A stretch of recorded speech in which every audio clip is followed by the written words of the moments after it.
Mas agora vamos de entrevista. Seja no mercado de trabalho, no convívio familiar ou no círculo de amizades, é comum encontrar situações de rivalidade de acordo aí com as situações, né? Mas se pararmos o quê? Para analisar o cotidiano, né? A vida das mulheres pode ser muito desafiadora e é preciso que uma apoie a outra para conquistar quaisquer objetivos. Mas em outros casos, as próprias mulheres criam o quê? Um cenário ali, uma rivalidade entre elas. E é sobre isso que eu vou conversar agora com a super terapeuta Aline Souza. Boa tarde, Aline. Tudo bem contigo, linda? Boa tarde, Patrícia. Tudo bem? Gratidão pelo convite. Imagina, sempre um prazer te receber por aqui. Aline, ainda hoje, com toda essa cultura de sororidade, empoderamento, né? As mulheres ainda estão competindo com mulheres? Infelizmente, ainda é um cenário bem presente, né? Estamos muito melhores do que as nossas mães tiveram, nossas avós estiveram, mas ainda existe, sim, muita competição. Tá, e essa, vamos dizer, o que seria essa competitividade, essa rivalidade entre as mulheres? Como que a gente pode colocar isso? Então, na prática, ela não é algo muito explícito, assim, né? Nós não recebemos um convite para um curso para podermos rivalizar, né? É algo colocado aos poucos, é algo colocado subjetivamente, nos nossos hábitos, na nossa cultura, né? No dia a dia. E isso é feito há muitos anos, desde lá da divisão do trabalho, quando os homens iam trabalhar e as mulheres ficavam responsáveis pelo cuidado, né? Então, as mulheres tinham uma necessidade muito grande de precisar casar e precisar encontrar um marido. Então, essa busca pelo marido perfeito, pelo homem que seria um bom pai, que seria um bom provedor, tornaria isso um alvo de conquista, alvo de busca, porque era escasso encontrar isso também, né? Esse homem perfeito era escasso, não era tão comum assim, né? Então já tínhamos uma rivalidade lá. Ali uma primeira rivalidade. E hoje ainda existem lugares de trabalho, cadeiras, que não são ocupadas por mulheres, que as vagas são limitadas, né? Então ainda temos espaço para esse tipo de competição, mesmo no ambiente de trabalho, e ainda existe essa competição nos relacionamentos, né?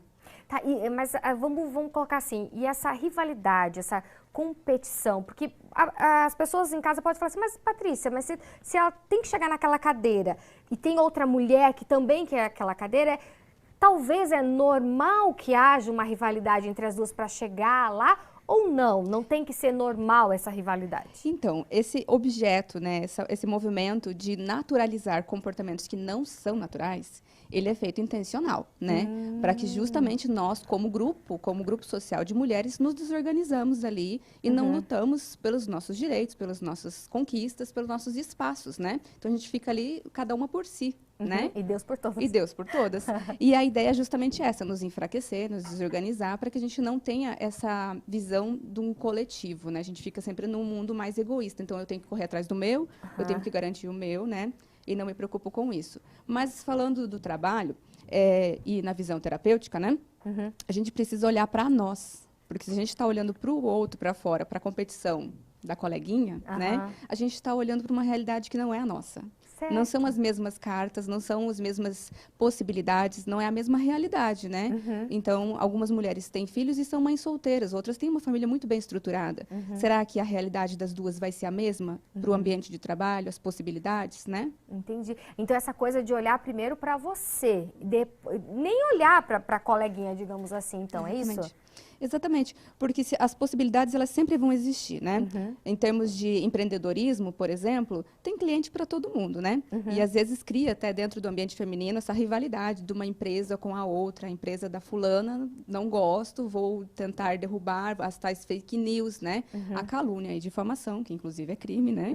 Então, assim, a gente precisa olhar para esse ponto de vista de que, sim, existe comércio para todo mundo, tem um público-alvo, você sabe qual é o produto que você está entregando, qual é o serviço que você está fazendo.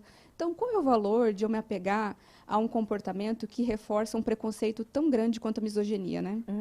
E quando essa mulher ela é a vítima, digamos assim, né?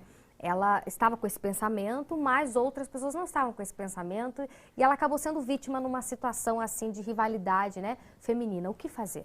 Então, existem, claro, meios legais, como a gente estava falando, né, a calúnia, a difamação é crime, você pode procurar a denúncia e exigir que essa pessoa, então, na justiça, prove se ela está te difamando, se ela está te caluniando, que é o hábito da fofoquinha, né, da intriga, né, criando situações.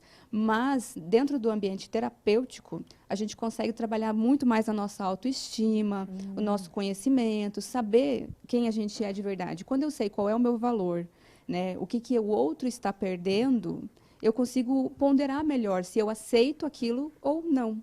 Às vezes, entrar num conflito vai ser necessário, porque nem tudo na nossa vida vai ser água morna, né? Às vezes, você vai ter que ferver um pouco para se posicionar, para se direcionar, para exigir o que é seu. Mas nem sempre vale a pena, né? Então, você pode conscientemente pensar, o que que isso cria na minha vida, né? Acho que essa coisa do ferver perfeito... Agora, o saber a hora de ferver, a hora disso e daquilo que às vezes muitas mulheres acabam se perdendo, né? Se perdem. Acabam se perdendo e às vezes não buscam ajuda, né? Ficam ali, aí às vezes buscam ajuda em colegas, em amigos e nem sempre é a solução. Não, nem sempre é a solução. O ambiente terapêutico ele vai ter muito mais conforto, né, segurança, pelo ambiente de não julgamento, então, independente do seu ponto de vista, porque você vai estar trazendo o seu mundo, né? Sim. O seu ponto de vista. Não quer dizer que seja 100% verdade, né? Ou que você esteja 100% correta, mas esse profissional vai estar te direcionando para esse melhor caminho, para esse ponderar, como a gente já falou aqui também, de equilibrar as emoções, né, de ter esse domínio emocional. E aí sim você conseguir dosar quando é hora de se posicionar, quando não é com você, porque essa necessidade também de rebaixar o outro, né, ela vem de uma fraqueza nossa, né? Eu preciso rebaixar o outro porque eu estou me sentindo atacado de alguma forma por aquilo, né? Então, por que está me incomodando tanto? Entendi. Será que eu preciso, né? E essa questão, dominar as emoções, acho que a gente nunca falou tanto sobre emoções, né? Não só por conta do divertidamente, não, gente, mas já se falava muito sobre emoções, como que você pode sentir aquilo, saber o que você está sentindo e o que fazer com aquilo. Acho que o principal é o que fazer com aquele sentimento. Eu acho que o principal é poder entender, identificar quais são os sentimentos. Ah, porque eles ficam muito bagunçados. E muitas pessoas não sabem se o que ela está sentindo de verdade é inveja, ou é uma inspiração, ou é uma frustração. O que eu estou sentindo, né? Eu estou frustrada porque a minha realidade me levou a esse espaço de hoje estar sem faculdade, sem um trabalho, né? Não tendo renda. E aí eu olho para a coleguinha que está lá formada, bonita, viajando, curtindo os louros do que ela plantou, né? E eu estou frustrada. Mas será que é inveja ou é frustração? Entendi. Então eu tenho que olhar para dentro de mim mesma, da pessoa mesmo, e fazer uma autoanálise, digamos assim. Aí tudo vem naquela questão do autoconhecimento, né, Aline? Sim. E ter ferramentas também para os momentos que a gente se percebe, sim. Nossa, eu gostaria tanto de estar nesse espaço que a fulana está, mas eu posso criar ferramentas, que se eu escolho verdadeiramente isso, né? Então, o que eu preciso fazer para chegar lá, né? Através de muitas ferramentas, a gente consegue esse espaço também de usar como inspiração, né? Isso, sem, por exemplo, puxar no popular, né? Puxar o tapete dos outros, né? A pessoa pode, ela criar o ambiente dela, ir galgando para conseguir o seu espaço. Isso. A gente também tem bastante a questão do viés de confirmação, né? Que é? A gente julga algo, tem um ponto de vista sobre algo. Vou dar um exemplo assim, de que mulheres são traíras, de que mulheres não são confiáveis, de que mulheres são fofoqueiras, né? A gente tem isso como uma verdade. E aí eu vou buscar no meu convívio, na sociedade, na minha realidade, coisas que confirmem isso, que validem isso. Então, quando eu vejo um homem nessa mesma posição, tendo uma atitude desleal, não tão boa, eu não vou generalizar e dizer, os homens são fofoqueiros, os homens são... Eu digo, esse cara. Né? Porque daí eu quero validar que todos os homens são bons, mas as mulheres são más.